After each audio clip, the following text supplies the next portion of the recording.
Hey yo, what is up? A tier 8 premium medium tank, which is essentially a shielded Patton, has entered super test. If you take a look at the new M47M project medium tank tier 8 premium, it is actually an M46 tier 9 Patton, except it has all the new upgraded armor that was added onto the tier 9 Patton. Of course, this is now a tier 8, and we're gonna look at all the stats and what you can expect from the tier 8, essentially a Patton. Yeah, it is actually just a Patton with all the shields and skirts added into it to call it an M47M project.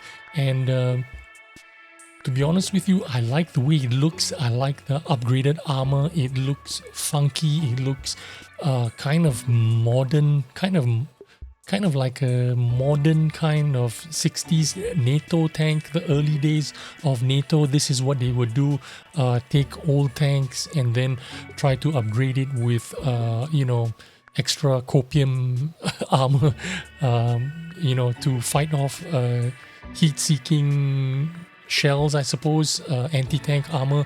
They just slapped more armor onto an existing platform and called it a new name, a new tank. So basically this is a Patton, and it is a tier 8 medium, but truth be told, if you take a look at the stats, this is actually going to be playing more like a heavy tank. This is a heavy tank cosplaying as a medium tank, which is what I'm trying to say. The hit points, 1300 hit points, which is the same as any other medium tank in tier 8, but again, this has a lot of armor, 800 horsepower. The tier 9 version of this tank does not have 800 horsepower, has 866 horsepower, but the tier 9 version only 43 tons.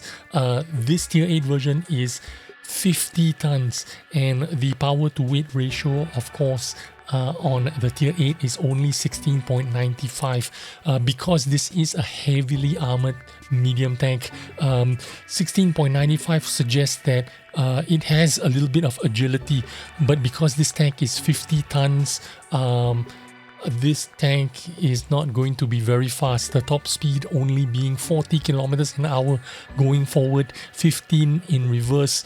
The Patton in tier 9 is 48 kilometers an hour going forward and 20 in reverse, with a lot more power to weight ratio and a lighter platform. The tier 9 is only 43 tons with 20.12 power to weight ratio, so a lot more agility, a lot more pickup speed in the tier 9. So if you are thinking of getting the M47M project, you have to know that this is going to be a slow tank, a slow medium tank. 50 tons and 16.95 power to weight ratio. This is it suggests that you can rotate the hull and turret fairly quickly, but to get to 40 kilometers an hour top speed and 15 in reverse, it's going to be fairly sluggish. The rotation speed on the hull is 31.29 degrees. The gun rotation is 33.38 degrees. Like I said, this is going to be quite agile on its feet, but not for when going forwards and in reverse. When you're wiggling your turret, wiggling your hull, it's going to be fairly agile. But what is the draw of this tank? Well, the alpha damage is only 320, which suggests this is the same alpha damage as a CS52 LIS, 320 alpha damage. But what is this going to set this apart from other medium tanks? Again, it has a lot of armor everywhere, so the armor is going to be pretty good. 102 millimeters hull armor. The CS52 only has 80 millimeters of hull armor. The turret armor is where this thing is going to shine. 330 millimeters of armor frontally, and it's sloped. Of course, the frontal part is flat, but this is 330 millimeters and it's sloped. This suggests that it has better armor than a Tier 9 M46 Patton, because the Tier 9 only has 215 millimeters frontal armor. Of course, this is all sloped. You know, you bounce because it is all sloped.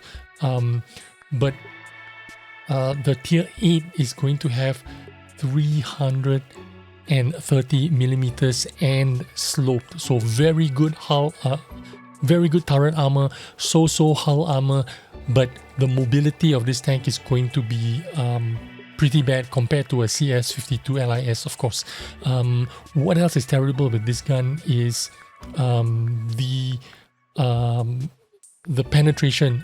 The penetration is not bad actually, it's really good. What I wanted to say was bad was the dispersion. Dispersion is 0.42, which makes this absolutely terrible.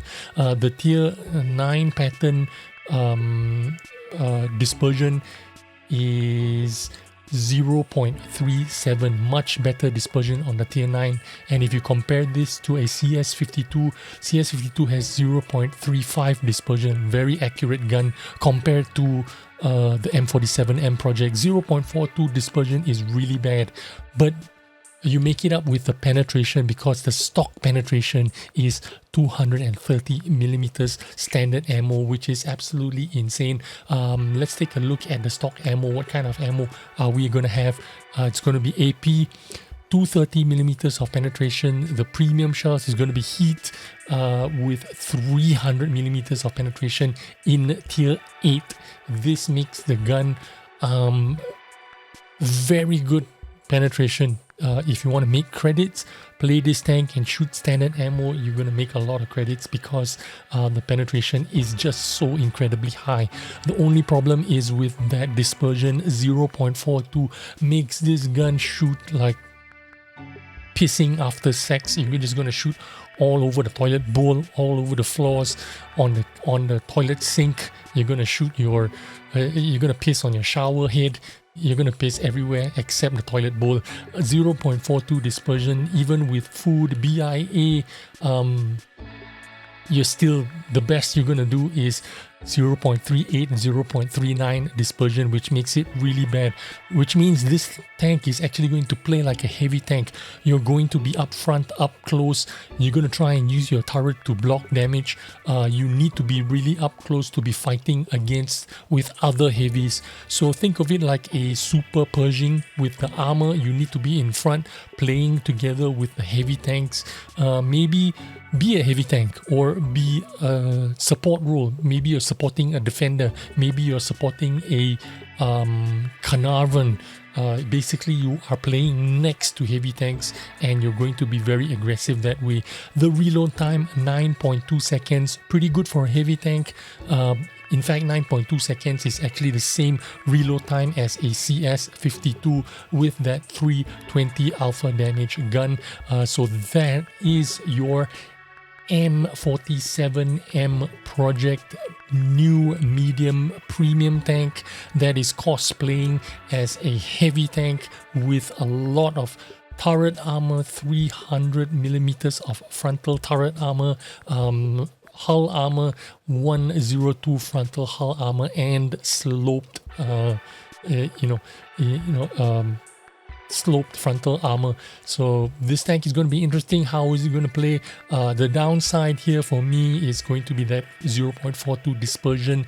It makes that accuracy really suck. You have to be up close. You have to be knife fighting face to face. So that is the only concern I would have about this gun. Everything else about it is pretty good. You take a little bit of a hit in the mobility, but that's what you expect when you have a lot of armor and you have such a high penetration gun. But for me, again, the downside is that 0.42 dispersion. I don't know how I feel about it. We'll test it out when we get one of the tanks to try out, and I'll let you know then. But anyway, thanks for watching and hope you got some useful information out of this video. I will see you on the next one. Bye bye.